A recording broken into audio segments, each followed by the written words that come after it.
Assalamualaikum warahmatullahi wabarakatuh. Saudara sekalian, kita selalu mendengar istilah berpikir positif. Bahkan dianjurkan untuk berpikir positif dalam setiap situasi yang kita hadapi. Terutama ketika kita menghadapi masalah, ditimpa bencana atau peristiwa yang tidak kita inginkan. Nah, banyak yang salah mengartikan apa itu berpikir positif. Berpikir positif dianggap sebagai satu sikap pasif untuk menerima dengan pasrah apapun yang akan terjadi yang menimpa hidup kita. Sebagai contoh, ketika membiarkan rumah kita tidak terkunci, pintu tetap terbuka, sambil kita meninggalkan rumah kita atau melakukan kegiatan lain di dalam rumah, maka kita tidak bisa berpikir positif dengan mengatakan tidak mungkin ada pencuri yang akan masuk dan membiarkan rumah kita tidak terkunci dan terbuka lebar-lebar. Tapi yang dimaksud berpikir positif adalah kita melakukan satu perencanaan, perhitungan-perhitungan yang logis, yang benar, kemudian kita mengambil keputusan dan mengambil tindakan yang tepat. Jadi, saudara sekalian, berpikir positif itu merupakan satu mekanisme pemrosesan informasi yang masuk melalui panca indera kita, kemudian diproses oleh otak kita atau pikiran kita, kemudian kita mengambil keputusan dan melakukan satu tindakan yang tepat sesuai dengan situasi dan kondisi yang kita hadapi. Inilah cara yang benar untuk melatih kemampuan berpikir positif yang kita miliki.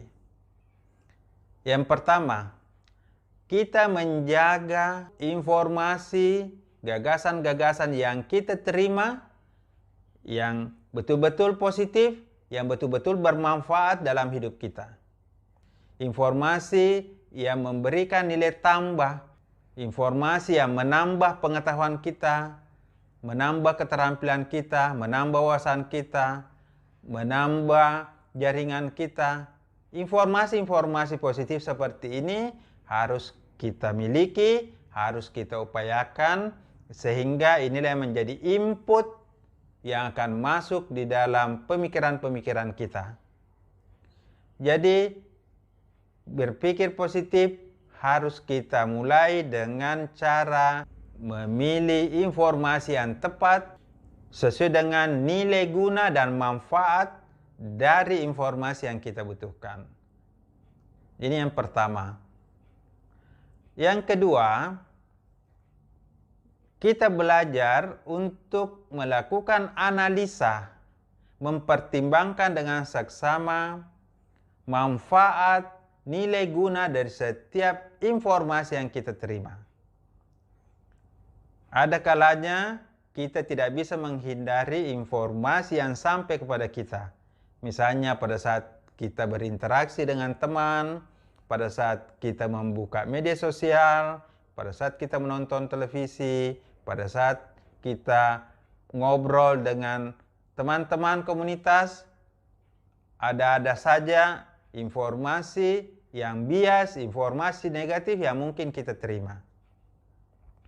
Nah, pada saat seperti ini kita harus bisa mencerna, menganalisis informasi itu dengan benar sehingga kita bisa menentukan nilai manfaat, kebenaran, atau kesahihan satu informasi yang sampai kepada kita.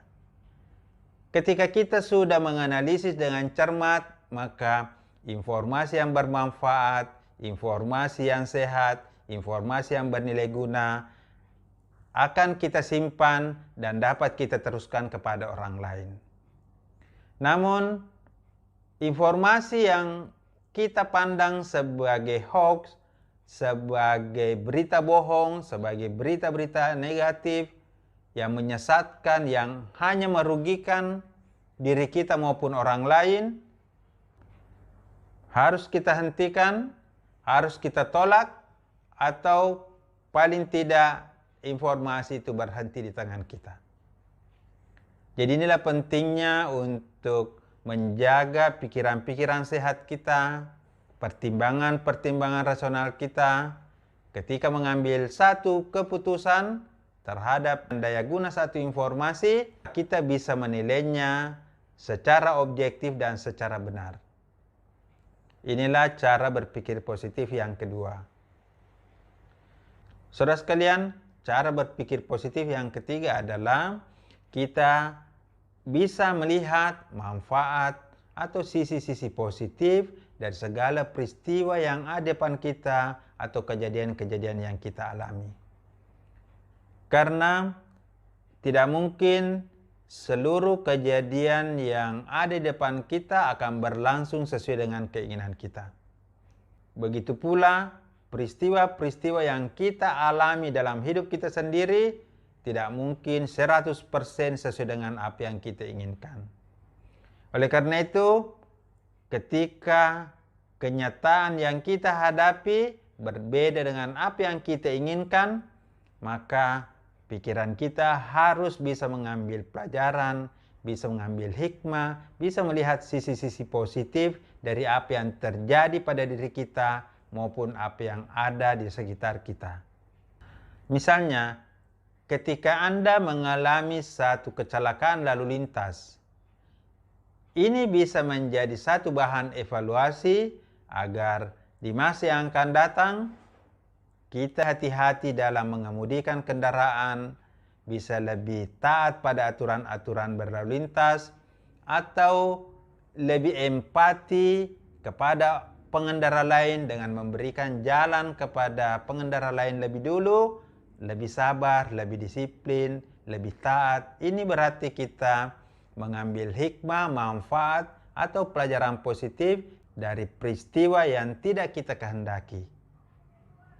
Begitu pula misalnya pada saat Anda dipecat, kita bisa melihat ini sebagai satu kesempatan untuk membuka peluang usaha baru dan kita bisa lebih meningkat, kita bisa lebih berkembang jika betul bersungguh-sungguh mengembangkan usaha baru yang kita miliki dan meninggalkan sifat-sifat buruk yang mungkin ada pada diri kita sehingga dipecat dari pekerjaan yang sebelumnya. Ini adalah cara berpikir positif yang ketiga. Cara berpikir positif yang keempat atau yang terakhir adalah segala informasi, ide-ide, gagasan-gagasan, hikmah atau manfaat yang telah kita peroleh selayaknya kita praktekkan, kita terapkan dalam hidup kita. Oleh karena itu, jika Anda melihat orang-orang lebih disiplin, orang-orang lebih taat, lebih produktif, lebih bertanggung jawab, itu berarti mereka telah menerapkan prinsip-prinsip berpikir positif. Karena kita tidak bisa hidup dengan lebih baik jika pikiran kita buruk. Jika pikiran kita berisi ide-ide atau gagasan-gagasan negatif. Oleh karena itu, untuk menunjukkan apakah di dalam diri kita bekerja pikiran-pikiran positif, lihat cara kita berbicara, lihat cara kita berperilaku, cara kita bertindak. Kalau cara kita bertutur dengan lebih baik, dengan lebih sopan, dengan lebih santun, dengan lebih ramah, lebih damai, lebih semangat, dan perilaku kita lebih bertanggung jawab, lebih disiplin, lebih kerja keras, dan segala perilaku positif lainnya, maka bisa kita katakan bahwa orang tersebut telah menerapkan prinsip-prinsip berpikir positif. Saudara sekalian, inilah 4 cara berpikir positif. Yang pertama, kita memilih input-input berupa informasi, gagasan-gagasan atau ide-ide yang sampai kepada kita secara positif. Yang kedua, kita belajar menyeleksi, memikirkan, menganalisa informasi yang sampai kepada kita. Yang ketiga adalah belajar mengambil manfaat, hikmah dari setiap informasi, dari setiap kejadian yang kita alami.